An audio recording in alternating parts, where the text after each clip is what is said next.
Good morning and welcome back to the podcast. I'm Allison, your host. And today we're going to talk about something that's, I hate to say is a passion and I feel really passionate about. But I do. And I don't want it to be taken in a negative way because I think some of us do. So I'm going to start with a little bit of story and kind of lead into why this became important to me and why I think it should be important to, on some level, to everyone. And it really got me wondering. So I have alluded in a previous podcast episode that I in 2024 struggled with my health. And here's what happened. So I'm, going along. My whole world had been burned down, basically, is what it felt like. And I'm looking amongst, the rubble and trying to figure out how to rebuild. And I quit my job. I basically I was struggling mentally. I was just struggling, period. End of story. And in January of 24, I woke up one morning, it was a Friday morning, I'll never forget. Friday morning, woke up, take a shower, getting the kids ready for school. And I looked down and I noticed on my arms that I had broken out in hives. And I thought it was odd. I was like, okay. So I take the kids to school, come home, take Benadryl, because they were hives, but take Benadryl, go take a nap, because of course it makes me sleepy. And nothing. They didn't go away. So Saturday morning, woke up the next morning on Saturday, and I walked into an urgent care and went, I don't know what to do. And they're like, okay. I'm like, I hives. I don't know.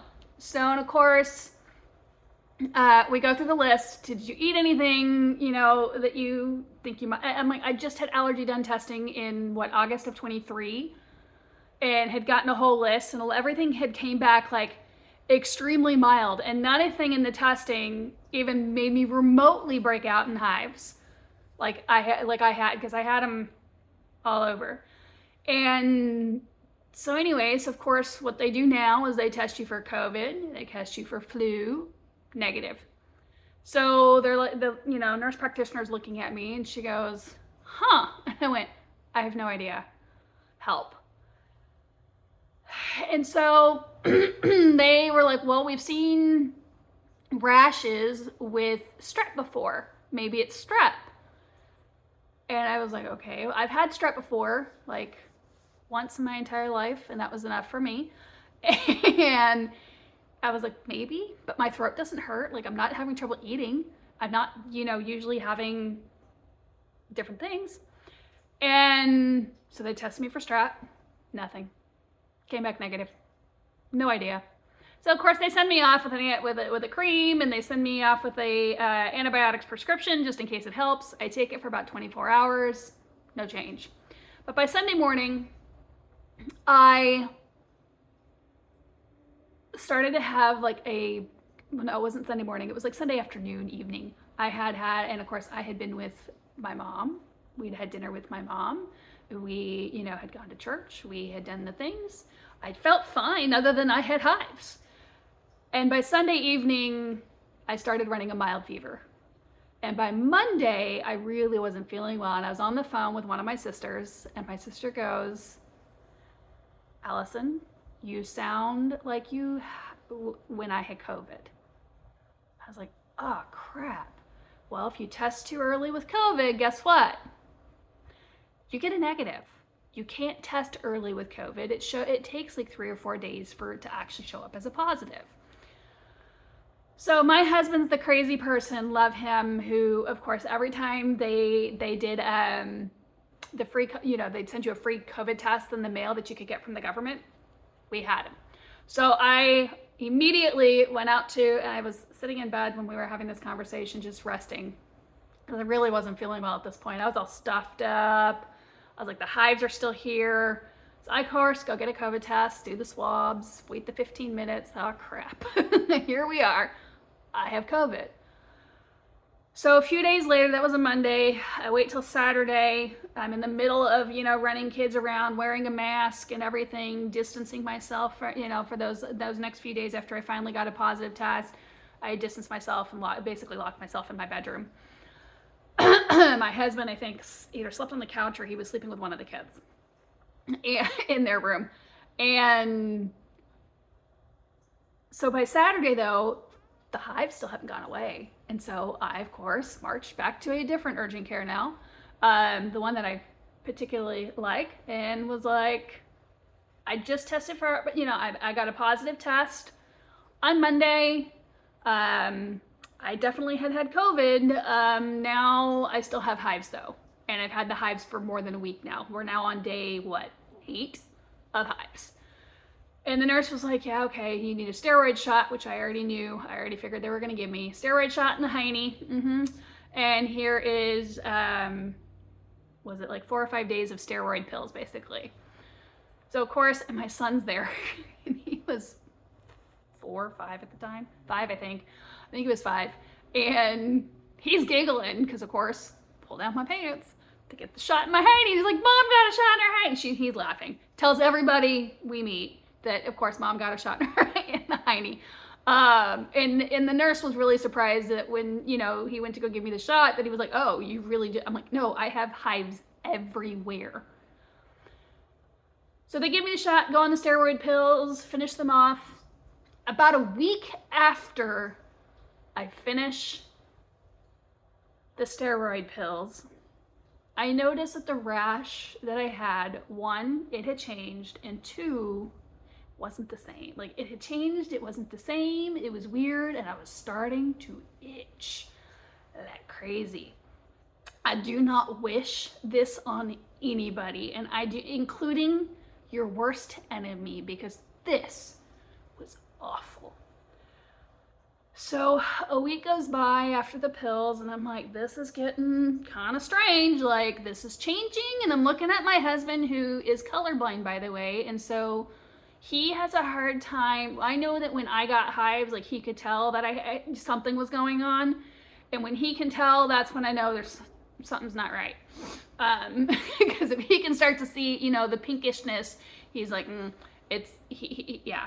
Otherwise, pink, really, honestly, depending on how colorblind you are, especially red green, even a light pink looks white. They can't tell the pigment.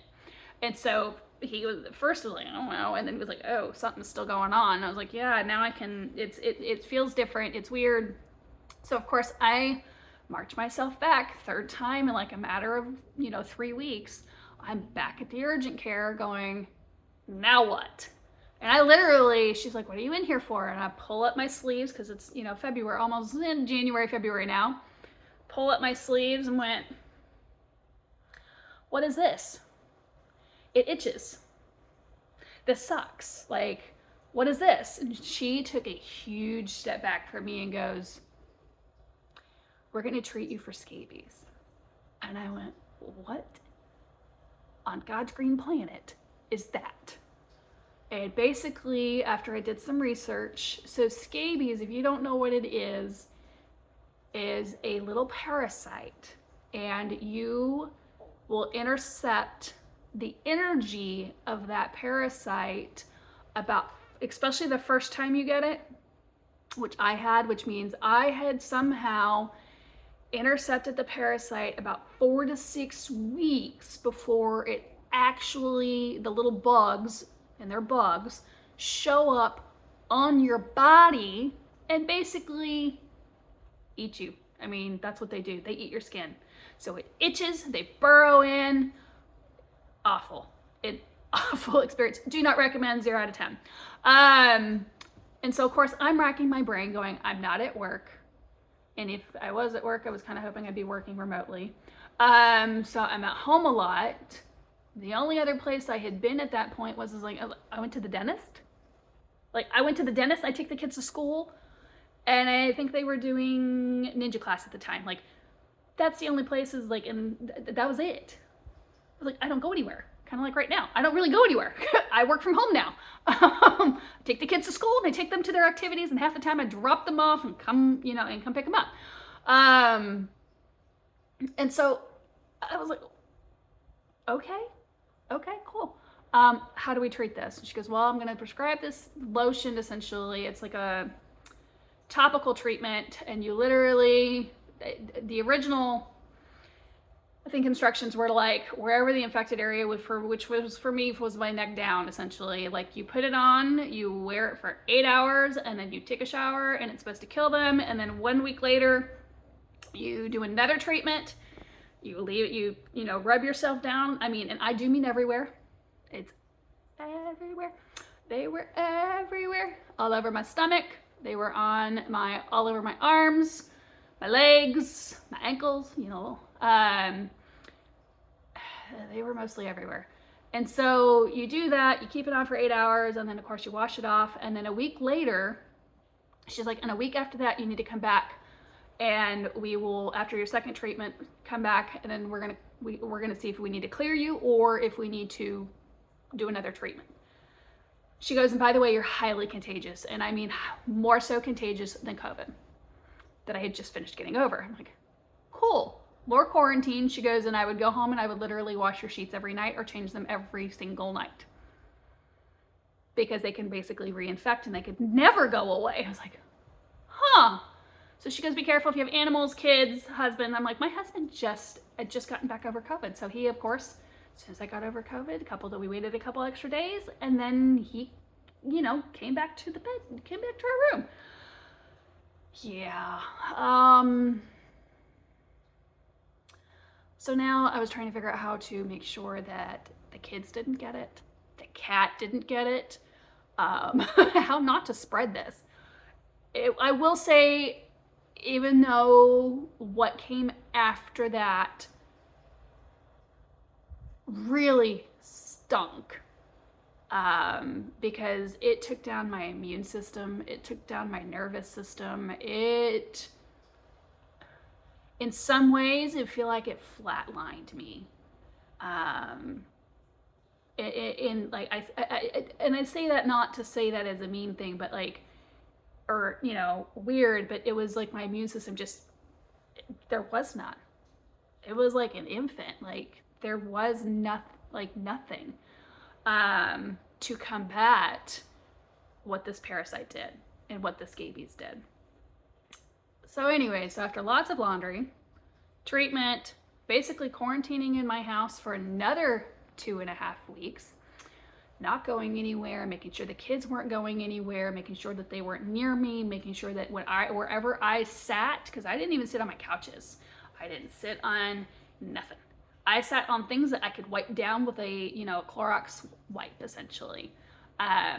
Basically, I stayed to my room. That's what I did. Like, I stayed in my room. Sucks. My husband, of course, moved right on out and moved back into the kids' rooms and camped out with them. It really blew. But like I said, so that was like middle of February. I get over this. Scabies, we've treated them. They're all gone. You can see they look like little bed bugs, by the way, when you get up out of bed and you see the little bed bugs. It's kind of what they look like when they start dying off. I had them up in the shell of my ear, because when I did the first treatment, they were like, ooh, some of the ones that survived crawled up into my ear. So I had to treat my ear the second time around, and that finally killed off the rest of them. But man, it wasn't fun. It wasn't fun. But my point of this, long story, is I started having issues with my immune system. So in other words, going out to eat, I would itch. If I came in contact with like bacteria, because somebody didn't clean the table properly, I was having issues. I was having so much issues, and I was breaking out in these, I don't want to say hives because they weren't hives, but I could see my body swelling, and I would get like this rash looking thing. And again, my husband was, you know, he's colorblind, so he couldn't tell. I'm like, look, and he's like, I don't know what I'm looking at. He couldn't see it. And so, but I could feel it. It was more of a feeling. I could feel it. And so finally he got fed up with me a little bit and he goes, you need to go to the doctor. So finally I find a PCP, because that's who I had to go to first because of the insurance. And so I go to a PCP and I'm like, this happens on occasion. And of course it's not all the time, only certain times, but it was frequent enough that when I went into the PCP, she's like, ooh, I don't know what that is. You need to go to a dermatologist. Great. Well, if you've ever been or needed to go to a specialist out of the blue that you've never been to, I didn't have a dermatologist that I had seen before. It takes 3 months to get in minimum around here. And so that was like middle of April. So I called the dermatologist and they're like, the first appointment is, I think it was like the end of June. And I was like, okay, cool. So beginning of June, we go on vacation. And I had found kind of a couple of different ways to deal, I guess. The PCP was like, well, try this lotion. This wouldn't make you, hopefully won't make you break out. It's pretty bland, I guess is the word to use. No fragrance, no different things. Try, what was it? The Aveeno oatmeal bath packets or whatever that you can use and try that. And for the itchiness and that, going back to kind of the basics of when I was a kid, when you had chicken pox, because that's what it felt like at this point, was I had chicken pox that people couldn't see. And so I remember going on vacation though, and like the next morning of the first night we'd stayed in it, like we drove, and so to our destination we did kind of a little road trip. And the first night, or the next morning should I say, at the hotel, after that first night, I was in tears. I was itching so bad and I was so frustrated with what was going on with my body, and nobody could give me answers yet. And I was waiting on this dermatologist appointment and I was just in tears. And I think my husband was a little fed up with me at this point because, it's hard. We're so used to, here's 10 days of pills for, whatever treatment and you're cured, right? You're done. But that's not what was going on in this case. Really wasn't. So finally, and of course, 3 or 4 days later, we stopped at a gas station. We weren't even in there for 5 minutes. We like literally ran in, went to the, went potty real quickly and came back out, and I looked down and my legs, I don't want to say hives because that wasn't what it was, but it was some rash. I have a picture somewhere on my phone. Like you can see it in the picture. And my husband even looked at me and he goes, I said, something happened. I wonder if something bit me. Like, did a spider bite me in there? Like, I don't know what this is. And the first thing I did, of course, when we got to where we were going, I was like, go to the Walmart or the grocery store and please go get that Aveeno oatmeal bath. I didn't bring anything with me on the trip, thinking, I didn't need it. Boy, was I wrong. Try to travel lightly. Wasn't working. And so I took an oatmeal bath and that seemed to help calm down whatever was going on. So I finally get to the dermatologist, and of course I'm not having an outbreak, so to speak. And by then I had started, I think, biotin. I ended up with a supplement and I was like, maybe I just need some biotin to help combat and help build up my immune system within my skin. Maybe that's what I need. And so I started doing that, and that was helping. Of course, she's like, well, try this spray, and they're like, try this antibiotic, or not antibiotic, like probiotic and something rather. And I was like, okay. But no definitive answer. What was going on? No idea. So the whole point of this, of course, is by in August, I came across a book and it was called Move Your Body, Heal Your Mind. Easy read. 10 out of 10. Like, actually, I would do like 20 out of 10. I give it double the stars that I could. Easy read. What I really liked about this book and really caught my attention was she talks about if you have ADHD, anxiety, depression, wanting to build your immune system, all sorts of things. She's got a chapter for each one. You don't have to read the whole book. Read the chapter you need. I got it from the library. I checked it out for free. It was, like I said, a super easy read. And what I really enjoyed about this particular author, it's by some doctor, neuroscientist. And at the end of each chapter, she gives like exercises to do. But the whole point is move your body and heal your mind. And I was like, well, I probably need to heal my mind with all the mind, games that have been going on with no doctor who can figure out what the heck is, happening to me. More importantly, though, I think I need to move my body. I was starting to really itch to get back to working out. So I had started working out after a long hiatus in 21, or no, my youngest sister got married in 21. So this was more like November of 2020. We started working out, my husband and I, because of course I was a bridesmaid in the wedding, and I was like, ooh, need to lose the weight from the baby. And so we started working out. Well, went to the wedding, and of course in 22 is when things started happening, and so I wasn't keeping up with it, and I kind of gotten out of the habit. And it probably shouldn't have, but when you are in a massive chronic trauma situation where things are just thrown at you, you're like, you're so numb that you can't think of anything else but it's surviving. And that's where I was. And so I was to the point, I'm a year from, having quit my job and trying to figure out how to process and heal. And I was like, okay, the next step for me just kind of came out of the blue. It's like, the next step is you need to start working out again. Was it easy? No. Did I want to? I knew I needed to. I was at what they call rock bottom, basically. And so here's my philosophy on, wondering, I guess, about movement and physical activity. Just move.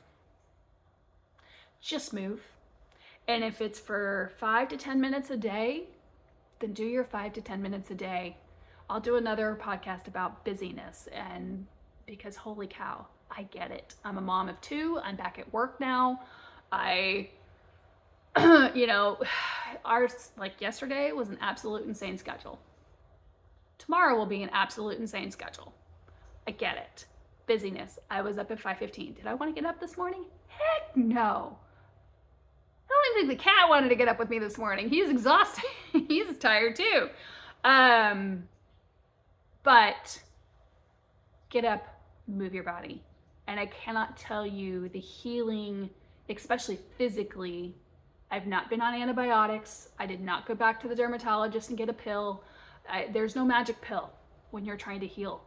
Your body will either stay where it is a lot of times, or you can actually heal it. We still do not know the healing capacity of what the body can do, what the mind can do. We do not fully understand what it can do, and I'm telling you, it is magical. Every single one of you are magical and have the power to heal yourself. So, laughter, movement, all of that. Turn on some, I don't even care if it's an actual cardio workout. Don't care if you lift a darn weight. Don't care, okay? Move. Turn on some music. Dance it out. If you have to, go shut yourself in your room where nobody's looking. Go to the bathroom. Go in the closet. Go hide. But move your body. Move your body in some form, some fashion, some way. Even if it is, I've got my 5-pound weights here. I couldn't lift this 4 years ago. I started with 1-pound weights. It's now a doorstopper, but it took a long time to get to 5. That's okay. And when you're sitting there working out in cardio, because I do have some YouTube videos that I use and they're like 20 minutes long, I couldn't make all 20 minutes. I couldn't do the full of what I can do today. The point is to keep going. Just keep going. Make the commitment. Put it in your calendar. You got it. It's helped me tremendously, and I hope it helps you. So, all right, I got to bounce for today. So thank you. Follow for more. I'll talk about that I think we're coming up, I'm going to talk about boundaries, and I'm definitely going to talk about busyness. So we need some solutions to that one. So have a great week, and I'll see you next time. Follow, like, subscribe, all the fun things that they tell you to do. Have a good one.